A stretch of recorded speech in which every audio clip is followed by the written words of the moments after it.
Good morning student. आज मैं आपको अंतिम खाते के बारे में समझाऊंगी। इसमें सबसे पहली चीज़ तो मैं आपको ये बताना चाहूँगी, अंतिम खाते, इस खाते का नाम अंतिम यहाँ पे क्यों रखा गया है। क्योंकि बच्चे ये जो अंतिम खाते हैं सबसे लास्ट में, यानी हम जैसे कि सबसे पहले जर्नल एंट्री बनाते हैं, फिर लेज़र बनाते हैं, फिर ट्राई बैलेंस बनता है, ये खाता सबसे लास्ट में बनता है। इसी कारण से इसको हम अंतिम खाते कहते हैं। और इंग्लिश में इसका क्या नाम है? Final account. यानी आप सब खातों की जो क्लोजिंग करते हो वो आप इस खाते में करते हो। तो सबसे पहले आपको मैं इसमें अंतिम खाते का अर्थ बताऊंगी। व्यापारिक लेखों को पुस्तकों में रखने का मुख्य उद्देश्य व्यापार द्वारा होने वाले लाभ और हानि द्वारा व्यापार की आर्थिक स्थिति का ज्ञान प्राप्त करना है। अर्थात आप जो भी खाते बना रहे हो उनका जो मुख्य उद्देश्य क्या होता है? व्यापार की लाभ या हानि पता करना। क्योंकि यदि आप पूरे साल भर अपने कार्य को करते रहोगे तो आप एक उम्मीद लगाते हो और आप एक आशा करते हो कि आपका जो भी व्यापार है उसमें आपको लाभ हो रहा है या हानि, ये पता करना होता है मुख्य उद्देश्य। तो हर एक इंसान ये चाहता है जो भी वो व्यापार कर रहा है उस व्यापार से उसको लाभ हो रहा है या हानि।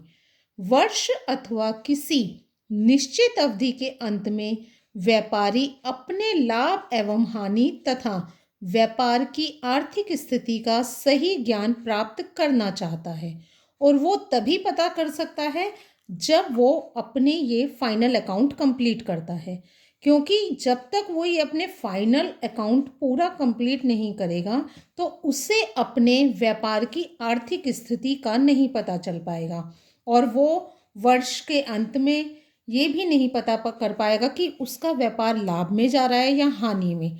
तो इन अंतिम खातों को इसलिए भी हमें बनाना जरूरी है कि हम, ताकि पूरे वर्ष जो हमने व्यापार किया है उससे हमें लाभ हुआ है या हानि। इसी उद्देश्य से अंतिम खाते तैयार किए जाते हैं। अंतिम खाते दोहरा लेखा प्रणाली से लेखे रखने की अंतिम अवस्था है। क्योंकि हमने प्रथम अवस्था में क्या पढ़ा? Journal entry. द्वितीय अवस्था में पढ़ा आपका लेजर।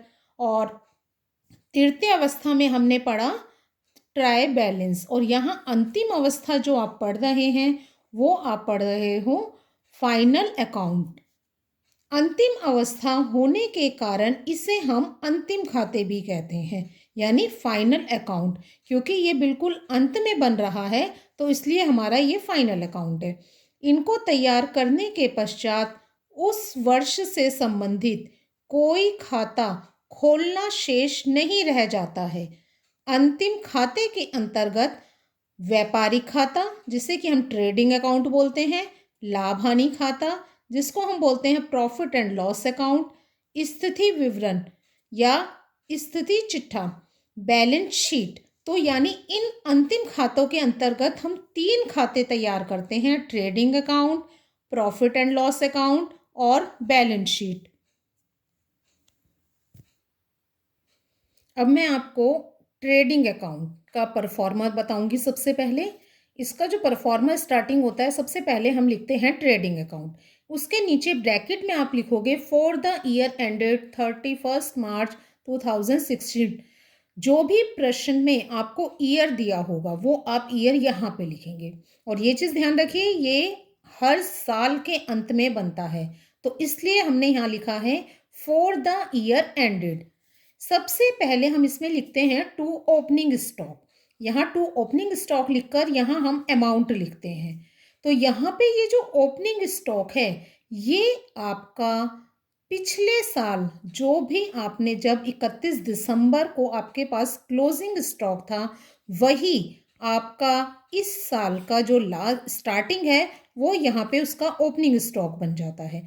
तो क्योंकि जब आप व्यापार कंटिन्यू चला रहे हो तो आप वर्ष के अंत में कुछ ना कुछ आपका स्टॉक जरूर बचेगा। तो उसको हम ट्रेडिंग अकाउंट के में सबसे पहले यहाँ लिखते हैं टू ओपनिंग स्टॉक। इसके बाद आता है फिर आपका खरीदा हुआ माल। ये जो दोनों डिजिट हैं ये हमेशा फिक्स हैं। सबसे पहले जब भी आप ट्रेडिंग स्टार्ट करेंगे तो सबसे पहले आप ओपनिंग स्टॉक लिखेंगे, फिर टू परचेज, यानी आपने जो आपका माल बचा है और प्लस जो आपने माल इस साल खरीदा है, तो वो आप सबसे पहले यहाँ दिखाओगे। इसके बाद जब आपने माल कुछ खरीदा तो ऐसा भी तो हो सकता है रास्ते में उसमें कुछ टूट फूट हो गई हो, तो आप उसको यहाँ पे वापस करेंगे। तो जो आप माल रिटर्न कर रहे हो तो वो आप यहाँ से माइनस कर देंगे परचेज रिटर्न लिखकर। आपने एक चीज नोट करी कि ये डिजिट यहाँ पर आनी है। क्यों आनी है? क्योंकि यहाँ वाला जो आपका धनराशि है, जो योग आप लिख रहे हो वो ग्रांड में जाता है, मीन्स जो टोटल आपका शुद्ध है लाभ। तो यहाँ हमने रुपए यहाँ भी इसलिए लिखा है क्योंकि टू परचेज के पैसे आप अंदर यहाँ पे लिखेंगे पर्टिकुलर में, और उसमें से परचेज रिटर्न माइनस करेंगे और यहाँ अंडरलाइन, उसको जो माइनस कर कर आएगा वो आपकी नेट परचेज आती है, उसको हम शुद्ध क्रय बोलते हैं हिंदी में। तो आपके पास यदि परचेज है और ट्राई बैलेंस में आपको परचेज रिटर्न भी दिया हुआ है, तो आप उस परचेज रिटर्न को यहाँ लिखकर इसमें से माइनस करके यहाँ पर दिखाएंगे। इसके बाद ऑल डायरेक्ट एक्सपेंस, तो बच्चे यहाँ पे ध्यान रखिए, टू ओपनिंग स्टॉक और टू परचेज तो बिल्कुल फिक्स है, इसमें आप कभी भी कोई परिवर्तन नहीं कर सकते। कहने का मतलब कि ना तो परचेज ऊपर जा सकती है ना स्टॉक नीचे आ सकता है। इसे हमेशा टू ओपनिंग स्टॉक लिखकर सबसे पहले यहाँ पे प्रश्न आप स्टार्ट करेंगे और उसके बाद टू परचेज। इसके बाद जितने भी आपके खर्चे फैक्ट्री में हुए हैं, ये चीज ध्यान रखनी है बच्चे, जो भी खर्चे आपके फैक्ट्री से संबंधित हैं वो सारे खर्चे यहाँ पे आप ये देख रहे हैं। तो कहने का मतलब कोई भी कार्यालय से यानी ऑफिस से संबंधित खर्चा होगा वो आप बिल्कुल यहाँ पर नहीं दिखाएंगे। तो यहाँ सबसे पहले आपका आएगा to wages, oblique wages and salaries. एक चीज ध्यान रखिएगा, आपको ट्राई बैलेंस में वेजेस एंड सैलरी भी मिलता है और सैलरी एंड वेजेस भी आता है। तो हमेशा ये ध्यान रखिए, टू वेजेस तो आप लिखोगे, यदि प्रश्न में आपको टू आपके पास वेजेस एंड सैलरी है तो वो भी आपका ट्रेडिंग से संबंधित है। लेकिन यदि ये सैलरी मैं इसके आगे लिख देती, आपके पास होता सैलरी एंड वेजेस, तो आप इसको यहां नहीं दिखाते, फिर आप दिखाते इसको लाभ हानि खाते से संबंधित।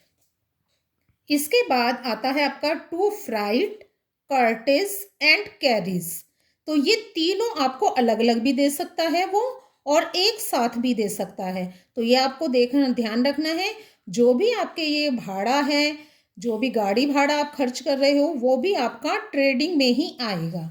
इसके बाद आता है आपका to coal, gas, water and power and या ऑब्लिक फ्यूल। तो ये भी आपके सारे फैक्ट्री से संबंधित खर्चे, वो अलग अलग भी दे सकता है इन चीज़ों को भी, और ये कंबाइंड ऐसे ग्रुप में भी दे सकता है आपको। इसके बाद आता है to import duty and clearing clearing charges. तो इम्पोर्ट ड्यूटी और क्लियरिंग चार्जेस भी अलग अलग भी हो सकता है आपका, और एक साथ भी। तो यदि आपका एक साथ दे रखा है तो भी आप ट्रेडिंग में दिखाओगे, और अलग अलग दिखा रखा है तो भी आप ट्रेडिंग में ही दिखाओगे। इसके बाद आता है आपका टू डक चार्जेस।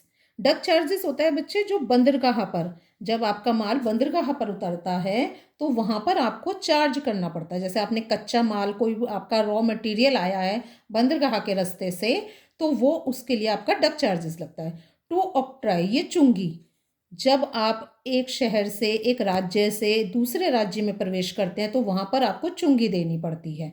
तो ये सारे जो खर्चे होते हैं बच्चे हमारे, ये होते हैं फैक्ट्री से संबंधित, तो इसलिए इन सबको हम ट्रेडिंग में दिखाते हैं।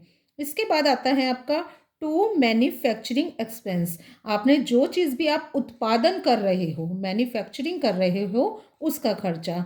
इसके बाद टू स्टोर कंज्यूम्ड, आपने अपने स्टोर में जो आपका माल तैयार हो गया अपने गोदाम में जहाँ पे आप रख रहे हो वो खर्चा। टू रॉयल्टी, आपने अलग से कुछ भी कर या कुछ भी रॉयल्टी के रूप में पे करा है तो वो भी आपका ट्रेडिंग से संबंधित होगा। इसके बाद आपका आता है बाय सेल्स। ये हमेशा यहाँ पर सबसे पहले आप अपने बेचे हुए माल की गणना करोगे। क्योंकि आप जिस तरीके से आप खरीदते हो, आप उसी तरीके से यहाँ पर सबसे पहले बेचने वाला जो भी माल है वो लिखोगे, और बेचने वाला माल भी आपका हमेशा अंदर ही पहले पर्टिकुलर में आता है। बाय सेल्स आप यहाँ दिखाओगे, इसके बाद उसमें से लेस करोगे सेल्स रिटर्न, क्योंकि जिसको आपने माल बेचा है हो सकता है उसको भी माल में कुछ कमी लगी हो और उसने वो माल आपको वापस लौटा दिया हो, तो वो माइनस करके तब आपका नेट नेट सेल्स यहाँ आएगा। इसके बाद बाय क्लोजिंग स्टॉक, जब आप साल के लास्ट में चल रहे हो तो जिस तरीके से हमारा ओपनिंग स्टॉक शुरू में था हमारे पास, इसी तरीके से जब साल का अंत हो रहा है तो हमारे पास कुछ माल भी तो बचा होगा, तो वो होता है बच्चे हमारा क्लोजिंग स्टॉक, उसको आप यहाँ दिखाएंगे। इसके बाद आप दोनों साइड का रफ में टोटल करेंगे कि आपने कितने का माल बेचा और कितना आपके पास क्लोजिंग स्टॉक बचा, वो तो मैं आपको एक उदाहरण के द्वारा कराऊंगी अभी। और उसके बाद टू ओपनिंग स्टॉक, जो भी आपने ये खर्चे करे हैं उसमें से आप माइनस करोगे, तो जो आपका आएगा डिफरेंस वो आपका कहलाता है टू ग्रॉस प्रॉफिट। यदि आपकी सेल्स और क्लोजिंग स्टॉक यानी इधर का टोटल ज़्यादा है और इधर कमी आई है तो आपका ग्रॉस प्रॉफिट। लेकिन यदि आपका इधर का टोटल टू साइड का ज़्यादा हो जाता है और बाय का कम होता है तो हम लिखते हैं बाय ग्रॉस लॉस। ट्रेडिंग बनाने के बाद अब मैं आपको प्रॉफिट एंड लॉस अकाउंट का परफॉर्मेंस समझा रही हूँ बच्चे, क्योंकि ट्रेडिंग के बाद हम बनाते हैं profit and loss account for the year ending as on. अब ये प्रॉफिट एंड लॉस अकाउंट आप अकेले भी सिंगल भी बनता है, और हम कई बार ट्रेडिंग और प्रॉफिट एंड लॉस अकाउंट को कंबाइंड करके यानी दोनों को ज्वाइंट करके भी बनाते हैं। लेकिन यहाँ सबसे पहले हमें ये तो पता होना चाहिए ना कि प्रॉफिट एंड लॉस अकाउंट में हम कौन से खर्चे लिखते हैं। तो बच्चे यहाँ जो खर्चे आते हैं, जो भी आप अपने कार्यालय यानी ऑफिस में जो भी आपके ऑफिस से संबंधित खर्चे होते हैं वो सारे खर्चे हम यहाँ पर दिखाते हैं। तो सबसे पहले तो यहाँ पर टू ग्रॉस लॉस बीडी आता है। यदि आपका ट्रेडिंग में बाय ग्रॉस लॉस सीडी आया है वो यहाँ आपका टू में ट्रांसफर होगा, तो आप लिखेंगे टू ग्रॉस लॉस बीडी। यदि आपका टू ग्रॉस प्रॉफिट लिखा गया है टू ग्रॉस प्रॉफिट सीडी, तो आप इसको ट्रांसफर करेंगे बाय में, जैसे कि आपने लेजर में देखा था टू को हम बाय में ट्रांसफर करते हैं और बाय को टू में। तो इसी तरीके से आपका यदि टू ग्रॉस प्रॉफिट सीडी आया है तो आप उसको बाय ग्रॉस प्रॉफिट बीडी में ट्रांसफर करेंगे। इसके बाद आपका सबसे पहले टू सैलरी, इसके बाद मैंने अभी आपको ऊपर बताया था बच्चे टू वेजेस एंड सैलरी है तो आपका आएगा ट्रेडिंग में, और आपके पास है सैलरीज एंड वेजेस, जहां सैलरी आगे आ गई है तो आपका आएगा ये प्रॉफिट एंड लॉस अकाउंट में। इसके बाद to rent and taxes, to printing and stationery. तो बच्चे ये कोई याद करने की चीज़ नहीं है, ये तो जैसे आप न्यूमेरिकल करेंगे उसमें आपको प्रैक्टिस में अपने आप पता, क्योंकि आपको बस ये फोकस करना है कि हमारा फैक्ट्री से संबंधित कौन सा खर्चा और ऑफिस से संबंधित, तो जितने भी फैक्ट्रीज में खर्चे होंगे वो हम दिखा देंगे ट्रेडिंग में। और आप खुद ही देख रहे हैं, देखो किराया वेतन ये सब कहाँ से संबंधित होते हैं, आपके कार्यालय से संबंधित। प्रिंटिंग एंड स्टेशनरी, जब आप एक ऑफिस में काम करते हो तो देखो आपको छपाई के लिए पेपर भी चाहिए, पेन कॉपी पेंसिल रजिस्टर ये भी सब भी, तो ये सारे आपके कार्यालय से संबंधित है। इसके बाद टू पोस्टेज एंड टेलीग्राम, आपने किसी से माल उधार खरीदा, उसको बाय पोस्ट आपने कुछ सामान भेजा या टेलीग्राम के द्वारा उसको चेक वगैरह इन्फॉर्म करके बताया, तो ये सारे खर्चे अब हम जो पढ़ रहे हैं वो आपके कार्यालय से संबंधित हैं। इसके बाद आता है to auditor fee, to legal expenses, to insurance and commission, to telephone expenses, to advertisement। तो इस तरह आपके ये सारे खर्चे जो आप देख रहे हैं ये फैक्ट्री से संबंधित आपके कार्यालय से संबंधित हैं। इसी तरीके से जब हम बाय में जाते हैं हम क्या देखते हैं, बाय में आपका जो भी चीज़ आपको रिसीव हुई है, टू साइड में हम सारे खर्चे दिखाते हैं और बाय साइड में जो भी चीज़ हमें रिसीव हुई है, जैसे हमें किराया प्राप्त हुआ, कहीं से कमीशन प्राप्त हुआ, हमें ब्याज प्राप्त हुआ, बैड डेब्ट्स रिकवरी हुई, आपका पैसा डूब गया था वो आपको वापस मिल गया है, तो वो सारे आपके रिसीव्ड साइड में आते हैं। तो इस तरीके से हम ये अपना प्रॉफिट एंड लॉस दिखाते हैं। बिल्कुल जिस तरीके से आपने ग्रॉस लॉस और ग्रॉस प्रॉफिट निकाला था, इस तरीके से ही यदि आपके बाय साइड में कमी है तो आप दिखाएंगे बाय नेट लॉस, और यदि आपको टू साइड में कमी आ रही है तो वो आपका बन जाता है नेट प्रॉफिट। तो इस तरह हम ये नेट प्रॉफिट और नेट लॉस यहाँ से ज्ञात करते हैं। और अब सबसे लास्ट में हम बनाते हैं अपनी बैलेंस शीट। जैसे कि नाम से ही पता चल रहा है बैलेंस शीट, तो यानी आप बिल्कुल जो लास्ट का जो बैलेंस है, कहने का मतलब जो आप ट्रेडिंग में भी नहीं दिखा रहे और आप P&L में भी नहीं दिखा रहे, कुछ खर्चे ऐसे भी होते हैं और कुछ आपके फायदे भी, तो उनका जो बैलेंस है वो हम यहाँ पे बैलेंस शीट में दिखाते हैं। तो यहाँ पे हमारी ये लाइबिलिटीज हैं और ये हमारी एसेट्स हैं। लाइबिलिटीज आपके दायित्व हैं जिनको आपको भुगतान करना है, एसेट्स आपकी संपत्ति है जो आपके पास है। तो जैसे कि हम स्टार्टिंग में यहाँ लिखेंगे सबसे पहले कैश इन हैंड, यानी आपके पास जितनी रोकड़ इस समय एट प्रेजेंट है आपके पास, वो लिखेंगे सबसे पहले। इसके बाद कैश एट बैंक, जो रोकड़ आपके बैंक में जमा है वो लिखेंगे। इसके बाद बिल्स रिसीवर, जितने भी देय बिल आपको BR आपके पास जो बिल स्वीकृत होकर आए हैं वो आप यहाँ दिखाएंगे। इन्वेस्टमेंट, आपने पैसा कहीं पर लगाया है, किसी के व्यापार में, किसी के बिजनेस में, तो जो पैसा आपने इन्वेस्ट किया है तो वो भी आपके यहाँ हम सारी आपकी संपत्ति पढ़ रहे हैं। इसके बाद सडनली डेप्टर्स, यानी आपके देनदार, आपने जिनको माल बेचा था अब वो क्या करेंगे, आपको भुगतान करेंगे, तो उनको भी तो आप शो करेंगे। भाई आपने इस साल मान लीजिए 1 लाख रुपए का माल उधार बेचा, तो वो पेमेंट भी तो आपके पास आनी है, तो उन देनदारों को भी आप अपनी संपत्ति में दिखाओगे। इसके बाद क्लोजिंग स्टॉक, और ये आपके साल के लास्ट में बन रहा है बच्चे, तो इसलिए यहाँ पे आप क्लोजिंग स्टॉक भी दिखाओगे, क्योंकि आप जब व्यापार का साल के अंत में आ गए हो तो आपके पास जो चीज़ भी बची है वो सब आप यहाँ दिखाओगे। तो ऐसा भी तो हो सकता है आपके गोदाम में कुछ तैयार माल रखा हो, तो वो भी हम यहाँ दिखाएंगे। आप जब व्यापार स्टार्ट करते हो तो कुछ फर्नीचर भी तो मंगाते हो, तो वो फर्नीचर, प्लांट एंड मशीनरी, आपकी जो फैक्ट्री में प्लांट और मशीनरी है तो वो आप गणना इसमें करोगे। क्यों? क्योंकि वो भी आपकी संपत्ति है, क्योंकि उससे आप माल तैयार करके निकाल रहे हो, लेकिन वो है तो आपकी प्रॉपर्टी। इसके बाद लैंड एंड बिल्डिंग, जो बिल्डिंग जिसमें आपने अपना ऑफिस वगैरह तैयार कर रखा है, गुडविल, ये आपकी ख्याति कि मार्केट में आपके व्यापार की क्या कीमत है। आप यदि मार्केट में जाते हैं और वहाँ पे ये पता चलता है कि ये कंपनी उस व्यक्ति की है या उस कंपनी की, तो आप जब आप अपनी कंपनी को या अपने व्यापार को किसी तीसरे को या दूसरे को बेचोगे तो वो एक वैल्यू हो जाती है आपकी, मार्केट वैल्यू, तो वो उसकी भी एक कीमत लगती है, तो वो भी हम यहाँ गुडविल के नाम से दिखाते हैं। इसके बाद अनएक्सपायर्ड एक्सपेंसेस, कुछ खर्चे ऐसे होते हैं जो आपने पहले से ही कर दिए, ठीक है, वो अब आपको यहाँ पे नहीं करने हैं, वो आप पूर्व में ही कर चुके हो।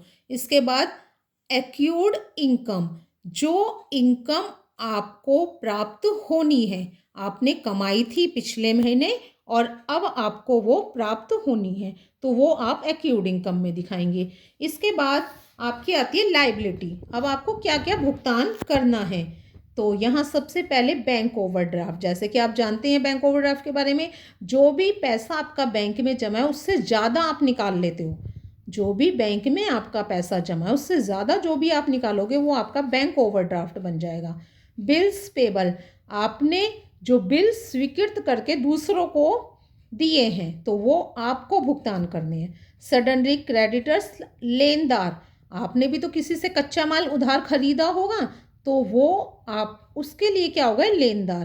क्रेडिटर्स फॉर लोन, आपने अपने व्यापार के लिए लोन लिया तो वो भी आपको भुगतान करना है।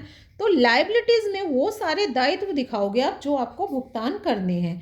इसके बाद अनअर्न्ड इनकम, कुछ इनकम ऐसी होती है जो आपने अभी इस साल में कमाई नहीं थी लेकिन वो आपको पहले से मिल गई है।